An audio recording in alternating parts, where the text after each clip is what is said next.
autumn in Melbourne, and the Jewish community is frantically preparing for the festival of Passover. 1 1/4 cups sugar. Is it 7, Lauren? You sure? 6 ounces. How many eggs do you think I've used here? Who knows? I feel like you've used 6. I've used 6? You've used a lot. 1, 2, 3, 4, 5, 6. Enough. Rita Ross is teaching her granddaughter Lauren the secrets of her hazelnut coffee meringue. It's for the Passover meal, when they'll retell the biblical story of the Exodus from Egypt and eat food prepared without yeast or flour. It's my favourite cake. Yours too, yeah. Now, Lauren, we need 6 ounces of hazelnuts. But I usually like to make it 7. So go put that in there. Okay. Okay? You always cook out of the lines. It's like you've made up your own recipe, to be honest. You know what? Rita Ross is a Holocaust survivor from Poland. She tells her family stories, passing them on along with her love of food to her 7 grandchildren, including Lauren. With the nuts. I love passing things on. Because, when we all go, what's left of us? Nothing. Monetary things are not important. Only that's left is memory of things we do together. You want to know? Yeah. You're right. I like helping her. I know it's special to her. Hopefully one day will be more special to me to cook. I mean, I love the food. I just like talking to her when we get the chance. And not just the superficial talking, but about more things. Rita was 4 when World War II began. She and her parents survived only due to the kindness of strangers. A Christian couple helped them, Anton Klimek and his wife, Lucia. Now, she was German. And how ironic it is that I am saved by 2 wonderful people, and one of them is a German woman.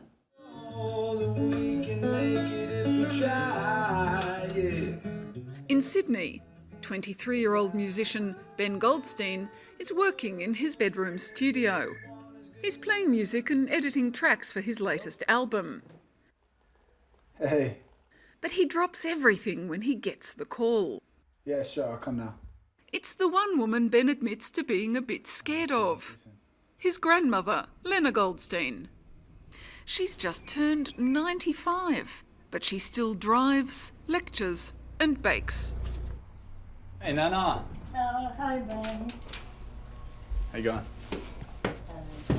Hi, Ben. Ready to make some food? So 3 egg whites, 8 ounces of ground almonds, but I'm using 6 ground. Today at her Sydney home, she will teach Ben how to prepare almond macaroons for Passover. 6 My grandmother is somebody that she's an unbelievably strong woman. And I don't know what it is about her, but she's just such a fun person to be around as well, which is really cool, to have a fun grandmother like that. And does it harden or is it still soft when you cook it? Taste it. No, I take it because I need it. I love learning about the different baked goodies that she makes because I grew up on that food. That was the stuff that made me want to go there in the first place, not to be rude, when I was a kid. A recipe is something so simple but can always be passed on and will never disappear because people are always going to eat. Like that? That's cool. Yeah, they're a little bit bigger than mine, but doesn't matter. But make them flatter. Doesn't matter. That will be all right. Damn it. Lena was born in Poland. She was 20 when the war broke out and was lucky to escape with her life. Her parents and 2 brothers were killed. The last time that Lena saw her older brother, he said that if she survived the war, she had to tell their story. And my brother said that somebody has to survive to tell the world what's happening here because no one will believe it. It was unbelievable. Lena tells Ben how her life changed when the German army invaded Poland in September 1939. She was given Jewish ID and was moved into the Warsaw Ghetto. About 450,000 people into quite a small area. Lena's parents worked in the laundry, washing and repairing German military uniforms. In 1942, deportations began to an unknown destination. So on the Jewish New Year in 1942, they came. I was hiding under this big pile of German uniforms that were waiting there for me to be washed. They were making a so-called selection. When we came out, when it was finished and we came out from the hiding, my mother was gone. Lena never saw her mother again. She took over her mother's work in the laundry. 10 days later, on the Jewish Day of Atonement, there was a second deportation. This time, Lena's father was taken. I didn't want to live without my parents. And I ran after my father. But all of them, those German SS mostly, had, they called it in German Peitsche, which was a whip. And I got whipped. I found myself back in the laundry, but my father was gone. Then I was left completely alone. Lena's father was deported to the death camp of Treblinka. She knows what happened next because a young Jewish man managed to escape. He could tell Lena that her father's last words were about her. His little, I was always a little girl for him. His little girl, I've got nobody left and I have no money. What's going to happen to me? And that was worried him going to the gas chambers. And I could never tell him that I was all right.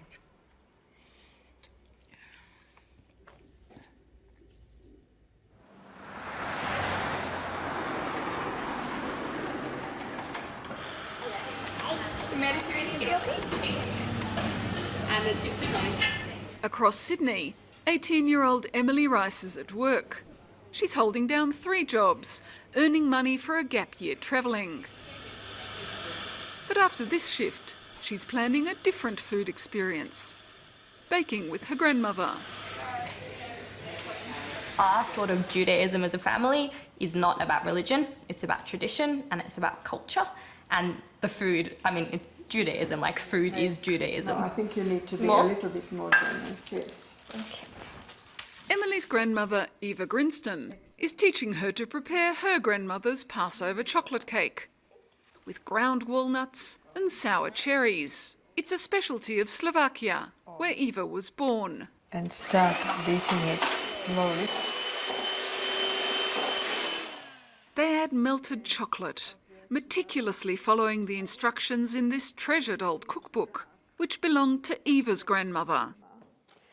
She came with me, not just in that book, but the book reflects her personality because some recipes that she has written there have a little byline by saying, not to be trusted. She never gives you a good recipe. This one is all right. Yeah. Eva believes that cooking with her grandchildren creates a bond. Okay. But she fears passing on the burden of her history. And make sure that you cover. At 15, Eva was in the concentration camp of Auschwitz, where more than 1 million people were killed. For us, the war began on the very Passover of 1939. Eva and her younger sister Vera were 10 and 8 that Passover, when their festive meal was interrupted by a knock at the door. It was a kind of prophet of doom because it was my father's articled clerk who was very, very devoted to my dad, although he was a member of the Nazi party eventually. And he came to tell my father that he was on the wanted list, that he, for his political beliefs, is for some reason in danger, and the quicker he can get away, the better. Her father left the next day.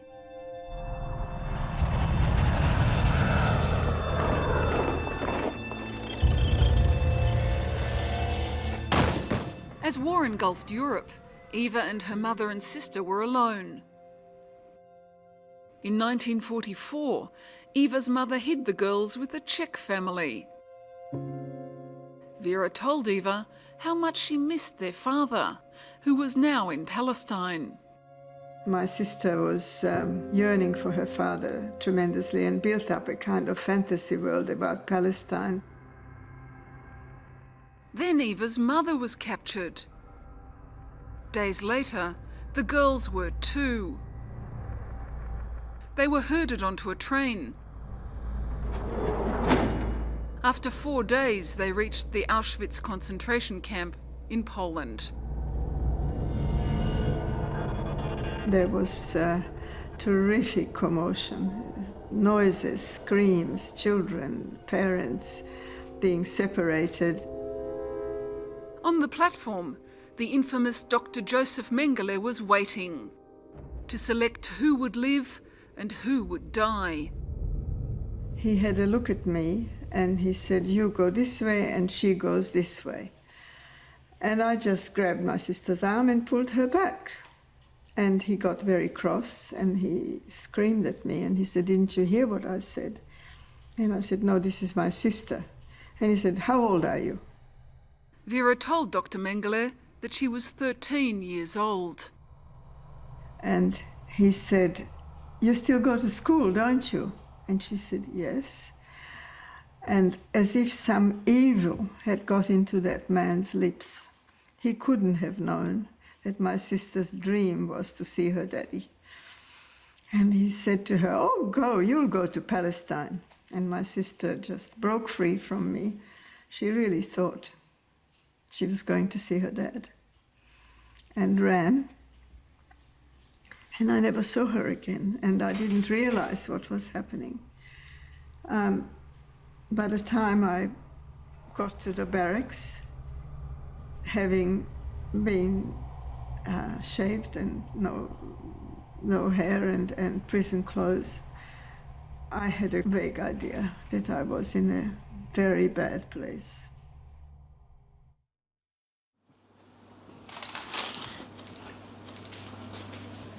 180 degrees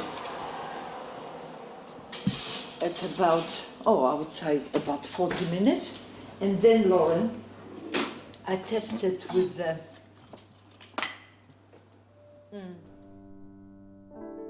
In Warsaw at this time, Rita Ross and her parents were being hidden by the Christian family. 3.5 years of being sheltered by this wonderful family. This was not on a farm. This was not surrounded by fields. This was in a building right in the midst of a small village called Pruszków. We were on the 3rd floor. The Klimex had one big room, one toilet, and a little attic, just a tiny little attic. Risking their own lives, the Klimex hid 2 Jewish families, saving 6 people. Rita was a prisoner, never going out, never raising her voice, and sleeping head to toe in the same bed with the Klimex 2 daughters. Sometimes I question myself, I wonder if I would have been in their position, having 2 small children, would I have taken the risk as much as I'd love to help people? Because the risk was tremendous. When Lena Goldstein bakes for Passover, it's with mixed feelings. She remembers Passover 1943, when she was working for the Warsaw Ghetto Uprising, the Jewish revolt against the Nazis. By that time, less than 10% of Warsaw's Jews remained alive. there was about 35,000 people left in the ghetto, still working. And we knew that now, with the next action, the rest of us will go. So I decided that if I have to die tomorrow, I'm not going to wash the uniforms today. Lena dressed in her best clothes and went for a walk near the ghetto walls. She expected to be shot. Instead, out of the blue, 2 German soldiers on guard duty offered her a way out. I was really very touched by it, but I didn't take it seriously because I thought, okay, they'll let me through. They risk their lives letting me through. I'll go. I have no money. I don't know anybody there. What am I going to do there? Where will I go? They'll shoot me on the streets. Lena learned about a hiding place outside the ghetto and left. The next day, the uprising began. 1 month later, the Warsaw Ghetto was burnt to the ground.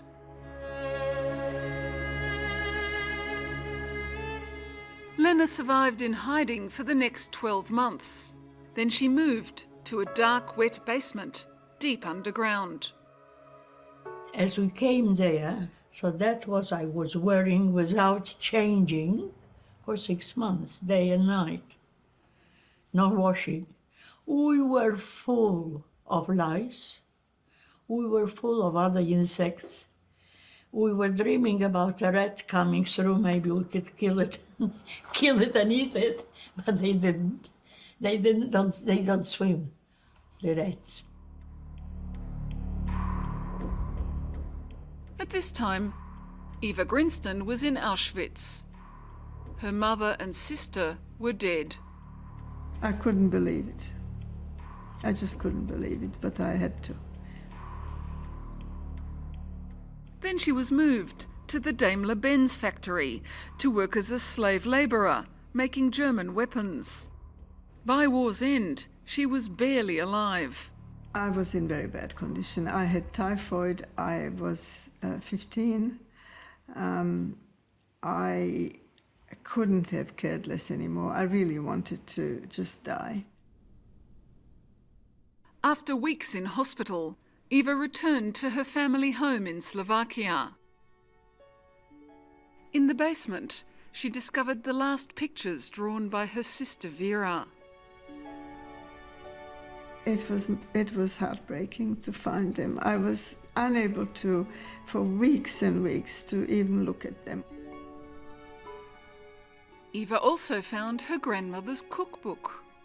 She's been cooking from it ever since. My mother couldn't teach me, but these recipes taught me all, and the strength of memory, which actually made me remember the way they had cooked. Yeah. And I'm very, very happy to have had the opportunity to do this with you, my only granddaughter.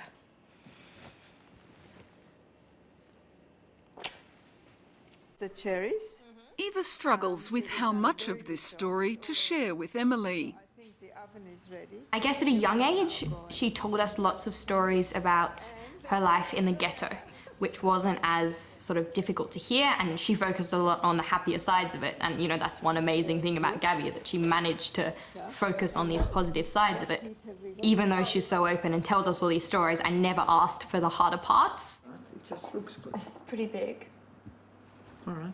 No, it's not. No, that's the winner. How much effort went Rita Ross and her parents, who'd survived the war due to the kindness of strangers, arrived in Melbourne in 1947. 12-year-old Rita buried her wartime experiences. You know, I just wanted to be free. I wanted to laugh. I wanted to be like the other girls. It's as though I just couldn't take it anymore. Rita built a new life. She and Bill had 2 children, and Rita helped with her grandchildren in turn. Then, after 50 years of silence, she couldn't suppress her story any longer. I was ready. I was ready. I wasn't frightened of it anymore. And from that time on, till the present day, I can't get enough of information regarding Poland and what went on during the war. Since 2004, Rita has returned to Poland and taken her grandchildren on March of the Living, a Jewish program to the Nazi death camps. The highlight has been reconnecting with the Christian family who saved her, the Klimeks. After 59 years, she met the youngest daughter, Zosha, again, the only member of the family still living. I feel like they have this bond that I'll never understand, no one will ever understand, a bond that goes so far back and it's so deep, and they just, without even words, have this connection. My grandsons have different tastes, all of them. So for one, I have to make them with nuts, the other one only with chocolate, the third one with cheese, and that's how it goes. Back in Sydney, Lena Goldstein is preparing chocolate nut and jam rolls, using up the last of her flour before Passover.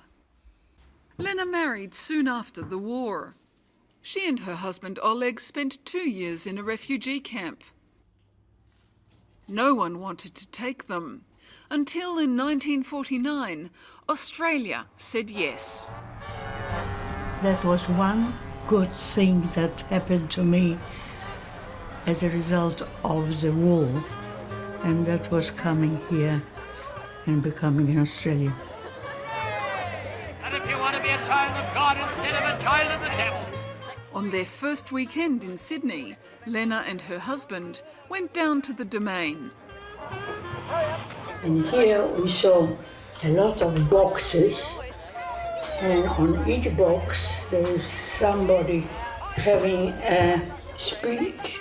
Russian hordes are being permitted to arise out of the seas, it says in Revelation, for the nations. And all the speeches were against something or somebody. For Lena, the most surprising thing was the role of the police. He doesn't arrest anybody. Nobody's being sent to a concentration camp or to a gulag. We couldn't understand that. And then it came to me that this is freedom. That we didn't know in Poland, we didn't know in Germany. That was freedom. And then I fell in love with this country, and the love affair lasts until today. Lena's lived in this house and cooked in this kitchen for more than half a century. She craved security, but having children was not an easy decision. I talked myself into it that if I love somebody, I have to lose them. And I didn't want to have children and lose them.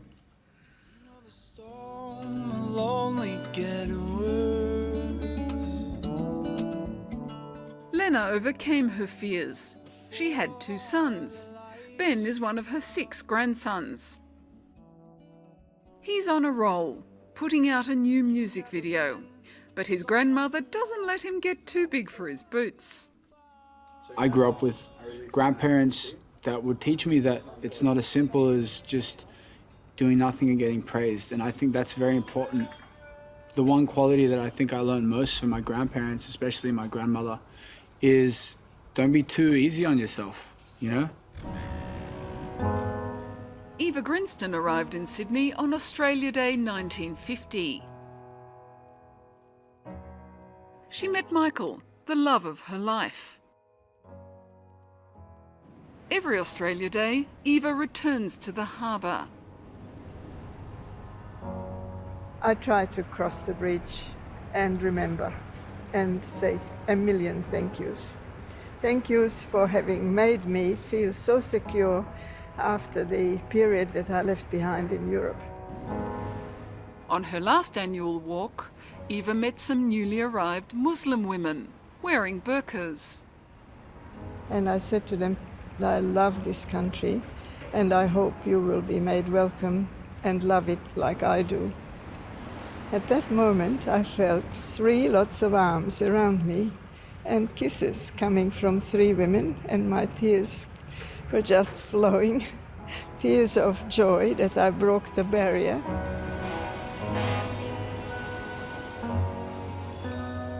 So I'll just do the first one.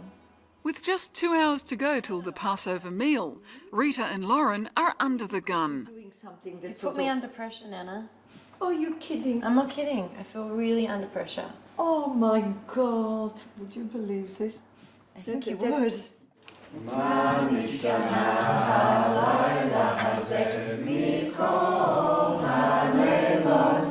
I've got to accept that things happen in life where you are a victim temporarily, but you have to rise out of it. I've always wanted to be a victor. And by getting through a trauma, you become a victor. For Emily Rice, her grandmother's legacy is one of strength in surviving without close family. I know that, you know, all the recipes Gabby has cooked throughout our childhood and is teaching me now, I'm going to keep on cooking them and keep on sort of using them as a way to sort of hold our family together. For Ben Goldstein, his grandmother's story actually becomes harder to bear the older he gets. As painful as it is, it's very strengthening. You know, it's built the foundation of our family. Bitter or sweet or both, it's what makes us a family and what makes sure like we all love each other so much, because you can't lose your family like that again. They look really good. Voila.